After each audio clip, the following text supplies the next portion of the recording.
Halo anak-anak K3, kembali lagi dengan Pak Giawa. Pastinya sebelum membuka video ini harus melakukan instruksi sebelumnya. Ada menyanyi dan membuka PPT. PPT-nya apa sih Pak? Nanti cuma gambar-gambarnya saja. Ini adalah penjelasan dari PPT yang Bapak buat, oke? Oke, kira-kira kita mau bahas apa ya Pak Giawa ya? Ada gambar seperti koran, ada telepon, ada radio, dan lain sebagainya. Kira-kira kita belajar apa ya di materi yang baru ini? Oke, kita belajar apa? Ayo kita lihat. Belajar alat TIK berdasarkan media cetak dan media elektronik ya. Jadi kalau minggu lalu kita bahas-bahas tentang alat TIK yang lain, sekarang kita kelompokkan berdasarkan media cetak dan media elektronik ya. Oke, yang pertama kita bahas yang media cetak. Itu apa sih Pak Giawa? Nah, yang media cetak itu adalah alat TIK yang menggunakan gambar dan tulisan. Gimana Pak Giawa? Di atas kertas. Jadi dia dicetak. Jadi dapat kita lihat dan baca gitu. Dalam penyampaian informasinya gitu ya. Contohnya apa Pak Giawa? Oke, coba lihat gambar yang ini nih.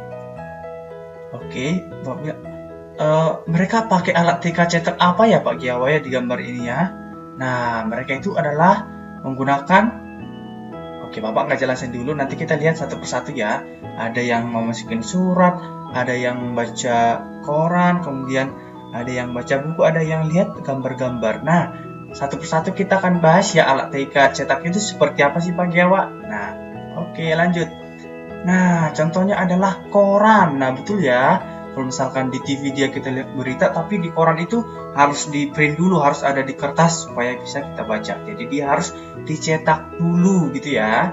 Kemudian ada yang kedua, buku bacaan. Betul ya, buku-buku yang kalian baca, kemudian worksheet yang diberikan bapak ibu gurunya, pasti dicetak dulu dong, di print atau dicetak dengan yang lain supaya kalian bisa baca ya, bisa lihat gitu ya.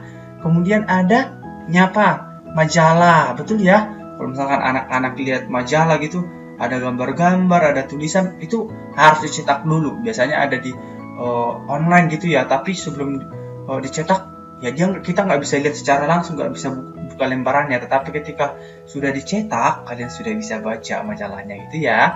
Makanya dia termasuk alat TIK berdasarkan media cetak. Kemudian ada poster, betul ya. Poster itu biasanya ditempel di dinding-dinding, di pengumuman dan lain sebagainya. Jadi dia harus dicetak dulu dalam bentuk kertas baru kita bisa lihat. Oke, kita lanjut lagi.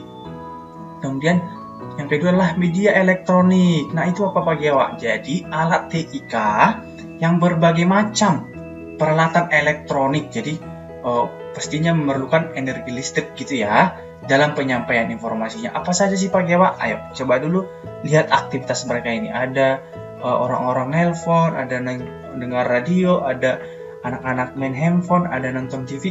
Nah, mereka pakai alat TIK elektronik apa ya Pak Giawa? Oke, langsung kita jawab. Nah, alat elektronik yang mereka gunakan adalah yang pertama ada telepon, betul ya? Kalau misalkan tidak tersambung dengan energi listrik atau energi yang lain, pasti tidak bisa digunakan. Kemudian radio pasti butuh listrik. Televisi juga butuh, handphone juga butuh untuk ngecas, laptop butuh, dan komputer. Jadi adalah alat TIK yang berdasarkan media elektronik yang harus butuh elektro atau listrik gitu ya untuk kita bisa gunakan. Oke, itu aja yang kita bahas. Nah, ada tugas anak-anak nih yang cuma berfoto. Jadi apa tuh Pak Giawa? Kamu berfoto dengan alat TIK berdasarkan alat cetak dan media dan satu alat elektronik. Jadi misalkan Pak Giawa, ini contoh dari alat TIK cetak. Nah, satu kamu langsung foto bersama. Kemudian ini alat TIK elektronik. Gini, foto gitu ya. Setelah kalian foto satu-satu, kalian kirimkan di postingan TIK ya. Postingan Pak Giawa di Edmodo. Oke, cuma itu tugasnya. Iya, betul ya. Jadi nanti kalau selesai dikirimkan, nanti Bapak approve, akan Bapak kasih komennya. Oke, dadah anak-anak K3, semangat terus belajar.